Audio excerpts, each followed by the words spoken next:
ओम शांति। आज 17 अगस्त 2024 के ईश्वरी मधुर महावाक्य सुनते हैं। मीठे बच्चे, विनाशी शरीरों से प्यार ना करके अविनाशी बाप से प्यार करो तो रोने से छूट जाएंगे। आज की मुरली से प्रश्न है, अनराइटियस प्यार क्या है और उसका परिणाम क्या होता है? उत्तर है, विनाशी शरीरों में मोह रखना अनराइटियस प्यार है। जो विनाशी चीज़ों में मोह रखते हैं वह रोते हैं। देह अभिमान के कारण रोना आता है। सतयुग में सब आत्म अभिमानी हैं, इसलिए रोने की बात ही नहीं रहती। जो रोते हैं वह खोते हैं। अविनाशी बाप की अविनाशी बच्चों को अब शिक्षा मिलती है, देही अभिमानी बनो तो रोने से छूट जाएंगे। ओम शांति। यह तो बच्चे ही जानते हैं कि आत्मा अविनाशी है और बाप भी अविनाशी है, तो प्यार किसको करना चाहिए? अविनाशी आत्मा को। अविनाशी को ही प्यार करना है। विनाशी शरीर को थोड़े ही प्यार करना चाहिए। सारी दुनिया विनाशी है, हर एक चीज़ विनाशी है। यह शरीर विनाशी है, आत्मा अविनाशी है। आत्मा का प्यार अविनाशी होता है। आत्मा कभी मरती नहीं, उसको कहा जाता है राइटियस। बाप कहते हैं, तुम अनराइटियस बन गए हो। वास्तव में अविनाशी का अविनाशी के साथ प्यार होना चाहिए। तुम्हारा प्यार विनाशी शरीर के साथ हो गया है, इसलिए रोना पड़ता है। अविनाशी के साथ प्यार नहीं, विनाशी के साथ प्यार होने से रोना पड़ता है। अभी तुम अपने को अविनाशी आत्मा समझते हो तो रोने की बात नहीं, क्योंकि आत्म अभिमानी है। तो बाप अब तुम बच्चों को आत्म अभिमानी बनाते हैं। देह अभिमानी होने से रोना होता है। विनाशी शरीर पिछाड़ी रोते हैं, समझते भी हैं आत्मा मरती नहीं है। बाप कहते हैं, अपने को आत्मा समझो। तुम अविनाशी बाप के बच्चे अविनाशी आत्मा हो, तुमको रोने की दरकार नहीं। आत्मा एक शरीर छोड़ जाए दूसरा पाड़ बजाती है, ये तो खेल है। तुम शरीर में ममत्व क्यों रखते हो? देह सहित देह के सब संबंधों से बुद्धि योग तोड़ो। अपने को अविनाशी आत्मा समझो। आत्मा कभी मरती नहीं। गायन भी है, जो रोया सो खोया। आत्म अभिमानी बनने से ही लायक बन जाएंगे। तो बाप आकर देह अभिमानी से आत्म अभिमानी बनाते हैं। कहते हैं, तुम कैसे भूले हुए हो? जन्म जन्मांतर तुमको रोना पड़ा है, अब फिर से तुमको आत्म अभिमानी बनने की शिक्षा मिलती है। फिर तुम कभी रोएंगे ही नहीं। यह है रोने वाली दुनिया, वह है हंसने की दुनिया। यह दुख की दुनिया, वह सुख की दुनिया। बाप बहुत अच्छी रीति से शिक्षा देते हैं। अविनाशी बाप की अविनाशी बच्चों को शिक्षा मिलती है। वह देह अभिमानी है तो देह को ही देख शिक्षा देते हैं, तो देह की याद आने से रोते हैं। देखते भी हैं शरीर खत्म हो गया, फिर उनको याद करने से क्या फ़ायदा? मिट्टी को याद किया जाता है क्या? अविनाशी चीज ने जाकर दूसरा शरीर लिया। यह तो बच्चे जानते हैं। जो अच्छा कर्म करता है उनको फिर शरीर भी अच्छा मिलता है।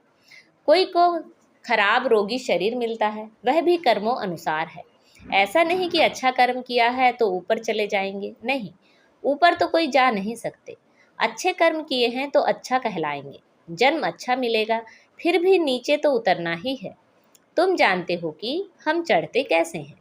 भल अच्छे कर्मों से कोई महात्मा बनेगा, फिर भी कला तो कम होती ही जाएगी। बाप कहते हैं, फिर भी ईश्वर को याद कर अच्छा कर्म करते हैं तो उनको अल्पकाल क्षण भंगुर सुख देता हूँ, फिर भी सीढ़ी नीचे उतरना ही है। नाम करके अच्छा हो। यहाँ तो मनुष्य अच्छे बुरे कर्मों को भी नहीं जानते हैं। रिद्धि सिद्धि वालों को कितना मान देते हैं, उन्हों के पिछाड़ी मनुष्य जैसे हैरान होते हैं। है तो सारा अज्ञान। समझो कोई इनडायरेक्ट दान पुण्य करते हैं, धर्मशाला हॉस्पिटल बनाते हैं, तो दूसरे जन्म में उसका एवजा जरूर मिलता है। बाप को याद करते हैं, भल गालियां भी देते हैं, तो भी मुख से भगवान का नाम कहते हैं। बाकी अनजान होने कारण जानते कुछ नहीं। भगवान को याद कर रुद्र पूजा करते हैं, रुद्र को भगवान समझते हैं, रुद्र यज्ञ रचते हैं, शिव व रुद्र की पूजा करते हैं। बाप कहते हैं, मेरी पूजा करते हैं परंतु बेसमझी से क्या क्या बनाते हैं, क्या क्या करते हैं। जितने मनुष्य उतने उन्हों के गुरु हैं। झाड़ में नए नए पत्ते, टाल टालियाँ आदि निकलते हैं, तो वह कितना शोभते हैं। सतोगुणी होने के कारण उनकी महिमा होती है। बाप कहते हैं कि यह दुनिया है ही विनाशी चीज़ों को प्यार करने वाली। कोई कोई का बहुत प्यार होता है तो मोह में जैसे पागल बन जाते हैं। बड़े बड़े सेठ लोग मोहवश पागल हो जाते हैं। माताओं को ज्ञान ना होने कारण विनाशी शरीर पिछाड़ी विधवा बन कितना रोती याद करती रहती हैं। अभी तुम अपने को आत्मा समझ दूसरे को भी आत्मा देखते हो तो जरा भी दुख नहीं होता। पढ़ाई को सोर्स ऑफ इनकम कहा जाता है। पढ़ाई में एम ऑब्जेक्ट भी होती है, परंतु वह है एक जन्म के लिए। गवर्नमेंट से पगार मिलता है, पढ़कर धंधा धोरी करते हैं तब पैसे आदि मिलते हैं। यहाँ तो फिर बात ही नहीं है। तुम अविनाशी ज्ञान रत्नों से झोली कैसे भरते हो। आत्मा समझती है कि बाबा हमको अविनाशी ज्ञान खजाना देते हैं। भगवान पढ़ाते हैं तो जरूर भगवान भगवती ही बनाएंगे, परंतु वास्तव में इन लक्ष्मी नारायण को भगवान भगवती समझना रॉन्ग है। अभी तुम बच्चे जानते हो, ओहो जब हम देह अभिमानी हो जाते हैं तो हमारी बुद्धि कितनी डिग्रेड हो जाती है, जैसे जानवर बुद्धि बन जाते हैं। जानवरों की सेवा भी बहुत अच्छी होती है, मनुष्यों की तो कुछ भी नहीं। रेस के घोड़ों आदि की कितनी संभाल होती है। यहाँ के मनुष्यों की देखो क्या हालत है। कुत्ते को कितना प्यार से संभालते हैं, चाटते रहते हैं, साथ में सुलाते भी हैं। देखो दुनिया का क्या हाल हो गया है। वहाँ सतयुग में यह धंधा होता नहीं। तो बाप कहते हैं बच्चों, तुमको माया रावण ने अनराइटियस बना दिया है। अनराइटियस राज्य है ना। मनुष्य अनराइटियस तो सारी दुनिया भी अनराइटियस हो जाती है। राइटियस और अनराइटियस दुनिया में देखो फर्क कितना है। कलयुग की हालत देखो क्या है।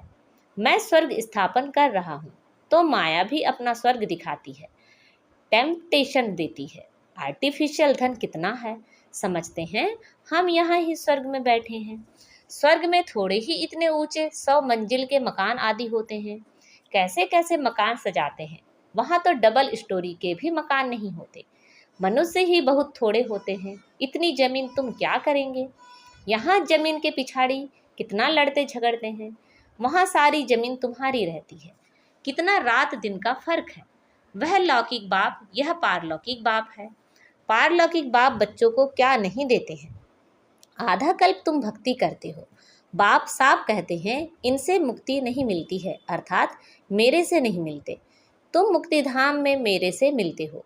मैं भी मुक्ति धाम में रहता हूँ, तुम भी मुक्ति धाम में रहते हो। फिर वहाँ से तुम स्वर्ग में जाते हो। वहाँ स्वर्ग में मैं नहीं होता। यह भी ड्रामा है। फिर हूबहू ऐसे रिपीट होगा। फिर यह ज्ञान भूल जाएगा, प्राय लोप हो जाएगा। जब तक संगम युग नहीं आया तब तक गीता का ज्ञान हो कैसे सकता। बाकी जो भी शास्त्र आदि हैं वह हैं भक्ति मार्ग के शास्त्र। अब तुम नॉलेज सुन रहे हो। मैं बीज रूप ज्ञान का सागर हूँ। तुमको कुछ भी करने नहीं देता, पाँव भी पड़ने नहीं देता। पाँव किसका पड़ेंगे, शिव बाबा के तो पाँव है नहीं। यह तो ब्रह्मा के पाँव पड़ना हो जाएगा। मैं तो तुम्हारा गुलाम हूँ। उनको कहते हैं निराकारी निरहंकारी। सो भी जब वह एक्ट में आए तब तो निरहंकारी कहा जाए। बाप तुमको अथाह ज्ञान देते हैं। यह है अविनाशी ज्ञान रत्नों का दान। फिर जो जितना लेवे, अविनाशी ज्ञान रत्न लेकर फिर औरों को दान करते जाओ। इन रत्नों के लिए ही कहा जाता है एक एक रत्न लाखों का है। कदम कदम पर पदम देने वाला तो एक ही बाप है। सर्विस पर बड़ा अटेंशन चाहिए। तुम्हारा कदम है याद की यात्रा का, उनसे तुम अमर बन जाते हो। वहाँ मरने आदि का फिक्र होता नहीं। एक शरीर छोड़ दूसरा लिया। मोहजित राजा की कथा भी सुनी होगी। यह तो बाप बैठ समझाते हैं। अब बाप तुमको ऐसा बनाते हैं, अभी की ही बातें हैं। रक्षाबंधन का पर्व भी मनाते हैं। यह कब की निशानी है, कब भगवान ने कहा कि पवित्र बनो। यह मनुष्यों को क्या पता कि नई दुनिया कब, पुरानी दुनिया कब होती है। यह भी किसी को पता नहीं। इतना कहते हैं कि अभी कलयुग है, सतयुग था, अभी नहीं है। पुनर्जन्म को भी मानते हैं। 84 लाख कह देते हैं तो जरूर पुनर्जन्म हुआ ना। निराकार बाप को सब याद करते हैं। वह है सब आत्माओं का बाप। वही आकर समझाते हैं। देहधारी बापू तो बहुत हैं, जानवर भी अपने बच्चों के बापू हैं। उनके लिए तो ऐसा नहीं कहेंगे कि जानवरों का बाप। सतयुग में कोई कुछ कीचड़ पट्टी होती नहीं। जैसा मनुष्य वैसा फर्नीचर होता है। वहाँ पंछी आदि भी फर्स्ट क्लास खूबसूरत होते हैं। सब अच्छी अच्छी चीज़ें होंगी। वहाँ फल कितना स्वीट बड़े होते हैं। फिर वह सब कहाँ चला जाता है। स्वीट से निकल कड़ुहाट आ जाती है। थर्ड क्लास बनते हैं जो चीज़ें भी थर्ड क्लास बन जाती है। सतयुग में फर्स्ट क्लास तो सब चीज़ें फर्स्ट क्लास मिलती है। कलयुग में है थर्ड क्लास। सब चीज़ें सतो रजो तमो से पास होती हैं। यहाँ तो कोई मज़ा नहीं है। आत्मा भी तमो प्रधान तो शरीर भी तमो प्रधान है। अभी तुम बच्चों को ज्ञान है। कहाँ वह कहाँ यह, रात दिन का फर्क है। बाप तुमको कितना उच्च बनाते हैं। जितना याद करेंगे हेल्थ वेल्थ दोनों मिल जाएंगे। बाकी क्या चाहिए। दोनों चीज़ों से एक नहीं होगी तो हैप्पीनेस नहीं होगी। समझो हेल्थ है वेल्थ नहीं तो क्या काम के। गाते भी हैं, पैसा है तो लाट काना घूम कर आओ। बच्चे समझते हैं भारत सोने की चिड़िया था। अभी सोना कहाँ। सोना चांदी तांबा गया। अभी तो कागज ही कागज है। कागज पानी में बह जाए तो पैसे कहाँ से मिले। सोना तो बहुत भारी होता है, वह वहाँ ही पड़ा रहता है। आग भी सोने को जला ना सके। तो यहाँ सब दुख की बातें हैं, वहाँ यह सब बातें होती नहीं। यहाँ इस समय अपार दुख है। बाप आते ही तब हैं जब अपार दुख है। कल फिर अपार सुख होगा। बाबा तो कल्प कल्प आकर पढ़ाते हैं। यह कोई नई बात थोड़ी ही है। खुशी में रहना चाहिए, खुशी ही खुशी, यह अंत की बात है। अतीन्द्रिय सुख गोप गोपियों से पूछो। पिछाड़ी में तुम बहुत अच्छी रीति समझ जाते हो। रियल शांति किसे कहा जाता है यह बाप ही बतलाते हैं। तुम बाप से शांति का वर्षा लेते हो, उनको सब याद करते हैं। बाप शांति का सागर है। बाप समझाते हैं मेरे पास आ कौन सकते हैं। फलाना फलाना धर्म फलाने फलाने समय पर आते हैं। स्वर्ग में तो आ ना सके। अभी साधु संत ढेर निकल पड़े हैं तो उन्हों की महिमा होती है। पवित्र हैं तो उनकी महिमा जरूर होनी चाहिए। अभी नए उतरे हैं, पुरानों की तो इतनी महिमा हो ना सके। वह तो सुख भोग तमो प्रधान में चले गए हैं।